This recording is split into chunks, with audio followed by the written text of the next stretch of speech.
Melatonin is the natural peptide hormone and neurotransmitter that's produced during darkness to make you sleepy. It's basically the hormone in your body that says, time to fall asleep.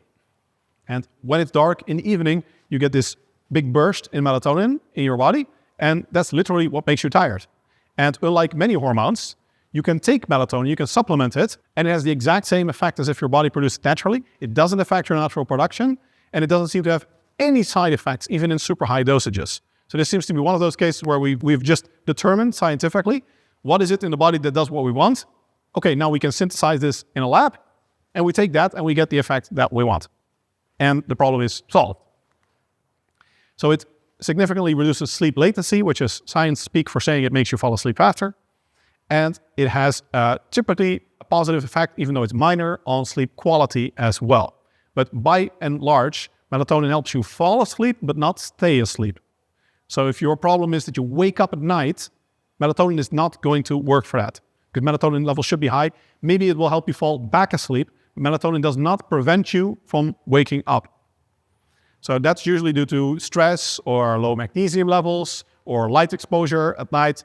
So melatonin is not the solution for that. It's specifically the solution for people that do not fall asleep within 20 minutes or so. It's typically the recommendation used in research. If it takes you more than 20 minutes to fall asleep, that is categorized as not normal.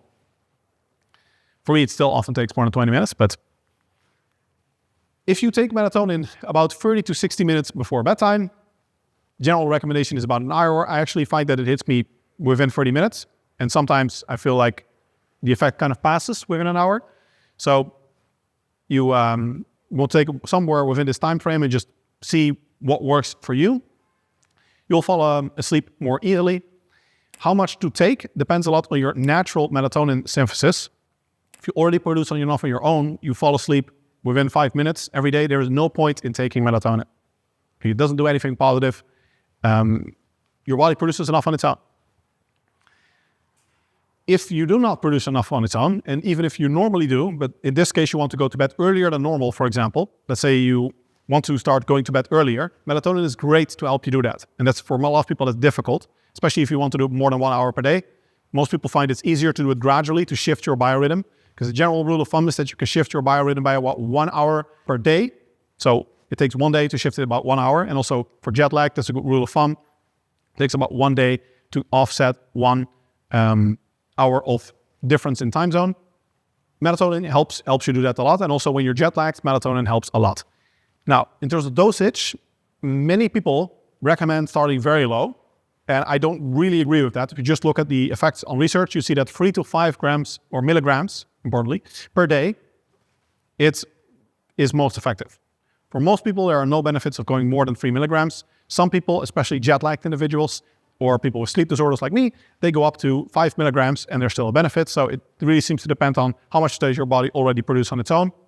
Normally, though, that's only, I think, 0.1 to 0.9 milligrams per day. So this is already super physiological for most people. But that seems to be completely safe and free from side effects, so that's fine. And in terms of the form, fast release seems best these days because melatonin became quite popular, lots of different forms. None of them really seem to have benefits.